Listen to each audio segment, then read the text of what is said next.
Something is wrong at your local store. You just haven't noticed it yet. Walk down the emergency supply aisle.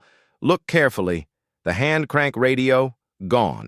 The waterproof matches, low stock, back-ordered.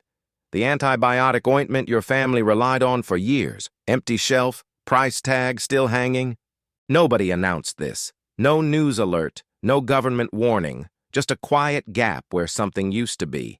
This is how redundancy erodes, not with sirens, with empty shelves. These aren't random gaps. They follow a pattern, each item disappearing.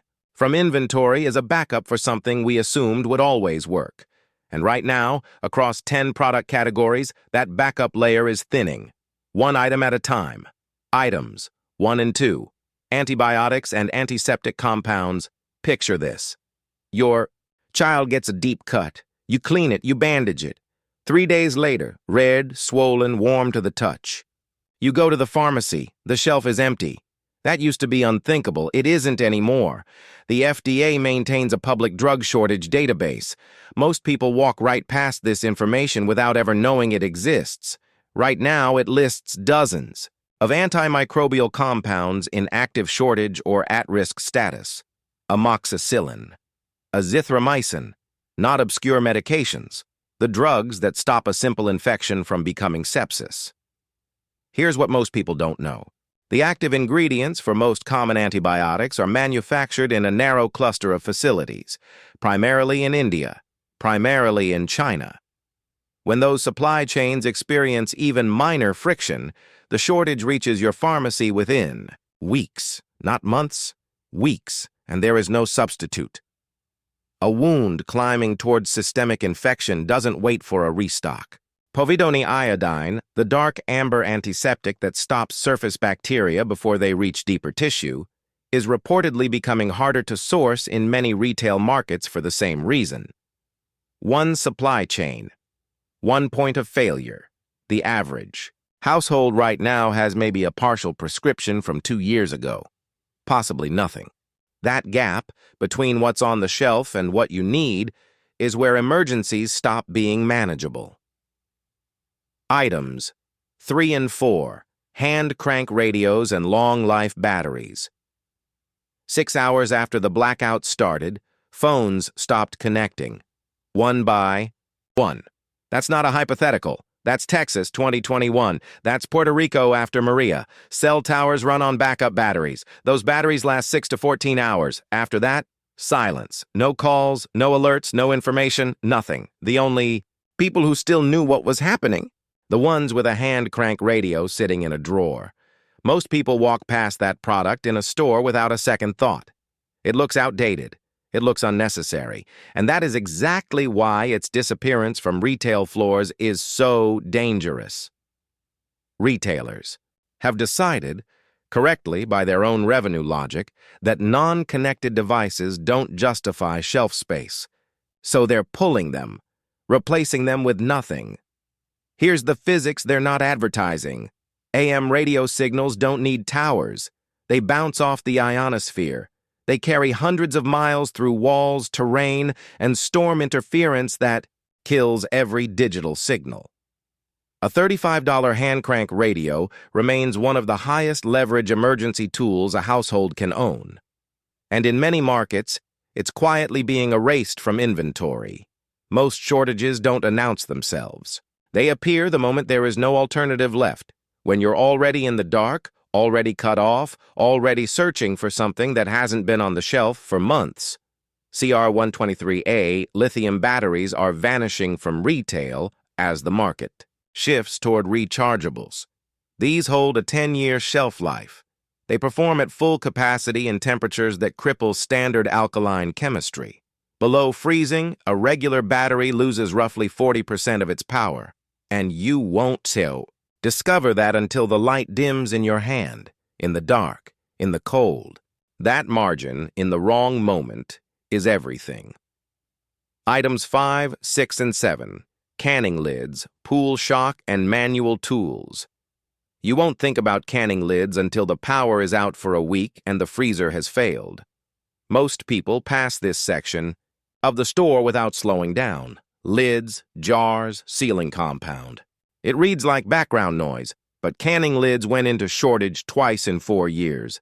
And what that quietly revealed was a single-source supply chain with no safe workaround. The sealing gasket requires precise manufacturing. One improperly sealed jar can turn stored food dangerous. No improvised fix. The seal holds or it doesn't. Pool shock, the compound used to disinfect large volumes of water, is increasingly harder to source at retail as supply chains consolidate. 1 pound treats tens of thousands of gallons and stays potent for years in storage. Liquid bleach loses roughly half its strength within 6 months of manufacture.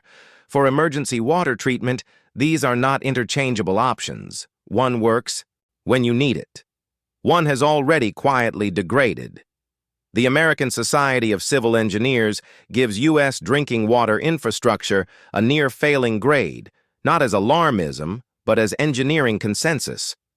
The pipes under American cities were designed for a different century. The question is no longer whether disruptions will occur.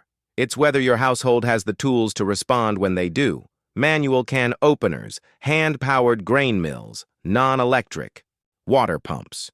Each one phased out of retail as permanent electricity became the assumption rather than the expectation. That assumption is being tested. In some places, it's already lost. Items 8, 9, and 10, thermal protection, paper maps, and physical documents. Here's something that should stop you cold. A 2-ounce sheet of aluminized mylar, a genuine emergency blanket, can block up to 90% of your body's radiant heat loss. $3. Folds smaller than a wallet. Most people have never owned one. And in many stores that shelf space has already been quietly reassigned. Standard insulation handles conduction and convection. Only aluminized mylar addresses radiation, which accounts for more than half of total heat loss in a stationary exposed person. Nothing else at that weight does this. And it's becoming harder to locate in any physical store you can walk into today. Paper maps have effectively disappeared from retail. A tool requiring nothing, no battery, no signal, no satellite, discontinued because we trust systems that fail precisely when navigation matters most. Every wildfire evacuation, every flood corridor, every extended blackout. The pattern repeats. Digital navigation collapses, and the people moving safely are the ones holding paper. And the item nobody considers until it's already too late. Physical document storage. Waterproof, fireproof. Hard copies of insurance records, medical history, identification. Quietly removed from shelves as cloud backup is treated as permanent. It is not permanent when the power is out and you're standing in front of an emergency responder who needs proof of who you are. Right now, with zero connectivity in any direction. The pattern across all 10 items is identical. Each one is a redundancy. Each one sits invisible during normal life and becomes irreplaceable the moment normal life ends. And each one is experiencing silent depletion during the exact period when grid reliability, supply chain resilience, and infrastructure depth are under greater documented stress than at any point in recent memory. Shelves don't empty dramatically. They thin, item by item, category by category.